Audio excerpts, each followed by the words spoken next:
와인 채널 홀짝족 여러분, 이번 주도 와인 맛있게 한잔 하셨나요? 제가 와인송을 하나 만들어 봤어요. 소주를 한창 좋아했을 때, 지금도 소주를 싫어하진 않습니다. 지금도 즐겨서 마시고 있어요. 어깨를 들썩이며 소주 주실래요? 또는 따를 때는 어깨를 들썩이며 소주 드실래요? 뭐 요렇게 해서 만들었는데, 와인도 거기에 접목시키면 되겠더라고요. 그래서 와인송, 어깨를 들썩이며 와인 드실래요? 어깨를 들썩이며 와인 주세요. 와인 채널 혼자서 심심해서 이런 것도 해봤습니다. 자, 이번 주도 와인을 즐기셨다면 도대체 와인 그냥 평범한 소주나 뭐 막걸리랑 비슷한 걸까? 근데 막걸리 같은 경우에도 발효주기 때문에 막걸리 마시면 다음날 이제 소화가 잘 돼서 이제 화장실을 잘 간다, 뭐 이런 얘기들 많이 들어보셨죠? 근데 와인도 굉장히 좋은 술입니다. 와인을 마시면 좋은 점 제가 7가지를 추려봤습니다. 럭키 세븐 7가지. 첫 번째는요, 와인은요, 화학적인 성분이 하나도 1도 안 들어간 게 와인. 100% 포도와 공기로만 만들어진, 그래서 100% 자연음료라고 생각하시면 돼요. 예전에 그 고대 그리스 이때는요, 어린이부터 시작해가지고 어른까지 다 와인을 마셨대요. 그러니까 와인을 뭐 세게 마신 게 아니라 물 타서 묽게 해서. 왜냐하면 수질적인 영양 뭐 여러 가지 것들이 있었겠죠. 지금에야 와인이 주류 쪽으로 들어가면서 어린이들은 이제 와인을 마시지 않고 성인들의 그 문화로만 됐지만, 아주 깊이 들어가면 옛날에는 어린이들도 식수 대신으로 마셨다라고 합니다. 자, 두 번째, 와인 100% 자연음료면 당연히 영양소도 많겠죠. 비타민, 무기질, 폴리페놀 포함해갖고 무려 600에서 한 1000여 가지 정도의 영양소를 가지고 있대요. 대단하죠. 폴리페놀 성분은 우리 몸의 항산화를 일으켜주는 성분이잖아요. 그래서 한때 제가 쇼호스트로 상품을 팔 때는 그 폴리페놀 성분 들어가 있는 건강 보조식품들이 굉장히 잘 나갔었어요. 왜냐면 고기를 먹거나 뭐 여러 가지 것들, 이제 안 좋은 뭐 담배 피거나 뭐 술 마시거나 뭐 여러 가지 것들을 하면은 우리 몸 내에 활성산소가 쌓이거든요. 그러면서 이제 몸의 흐름을 나쁘게 하는 거잖아요. 그런 것들을 막아주는 게 바로 폴리페놀 성분인데, 그 폴리페놀 성분이 바로 이 안에 들어가 있기 때문에, 또 안토시아닌이라는 성분이 또 들어가 있다 보니까, 포도 안에는 안토시아닌이 있잖아요, 그 껍질에. 그러다 보니까 또 뭐 눈에도 좋다, 뭐 이런 얘기들이 많이 알려져 있습니다. 그리고 또 번외로 프렌치 패러독스라는 이야기 들어보셨나요? 1980년대부터 해서 1989년도에 그 연구 결과가 발표가 됐습니다. 프랑스인들이 그렇게 스테이크를 많이 먹고 거기에다가 크림이라든지 치즈, 버터, 그리고 빵, 이런 것들을 굉장히 주식으로 해서 많이 먹었음에도 불구하고 미국인들, 영국인들에 비해서 허혈성 심혈관 질환이 낮았대요. 그래서 연구에 들어갔더니 결과는 레드와인에 있었다.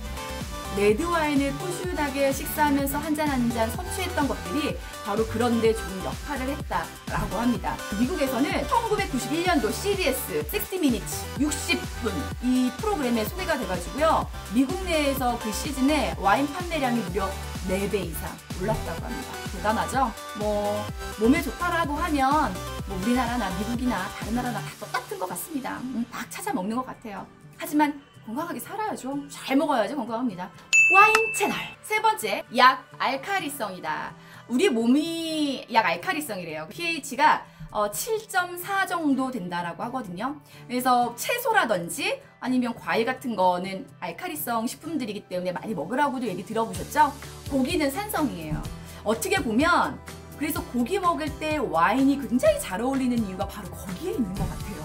그렇죠? 우리 몸은 그 와인이 우리 몸에 들어오면서부터 약 알칼리성으로 변한다고 하더라고요. 굉장히 신기한 음료가 와인입니다. 자, 네 번째, 건강에 도움을 줄 수 있다. 이게 뭐냐면, 와인을 마시게 되면 일단 그 비타민이라든지 무기질 이런 성분이 들어가 있기 때문에 피로 회복에 굉장히 좋고요. 엔돌핀이 생겨요.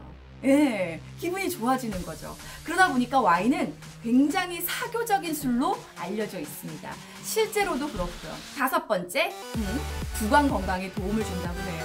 타닌이라는 성분이 있거든요. 그 떨떠름한 성분이 이 구강 내에서 뭐 충치라든지 뭐 여러 가지 박테리아, 뭐 세균 이런 것들을 좀 막아주는 그런 역할을 해서, 어떻게 보면 와인 마실 때 전문가들이 이렇게 이게 과거라는 이유가 거기에 있나? 물론 아닙니다.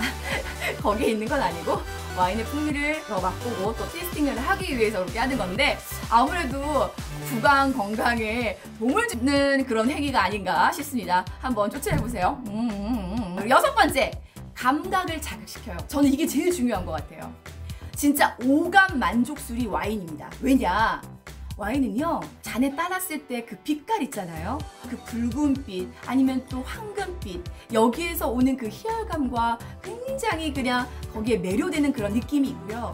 그리고 잔에 따라서 스웰링이죠. 잔을 살짝 돌릴 때 향기가 싹 올라올 때 코끝으로 전해지는 그 향기, 그리고 마실 때 혀에서 느껴지는 그 맛, 심지어 목으로 이렇게 막 넘길 때 느껴지는 그 촉감, 그리고 잔을 땅 하고 부딪혔을 때 에밀레종 소리처럼 띵, 띵 이런 소리 나잖아요.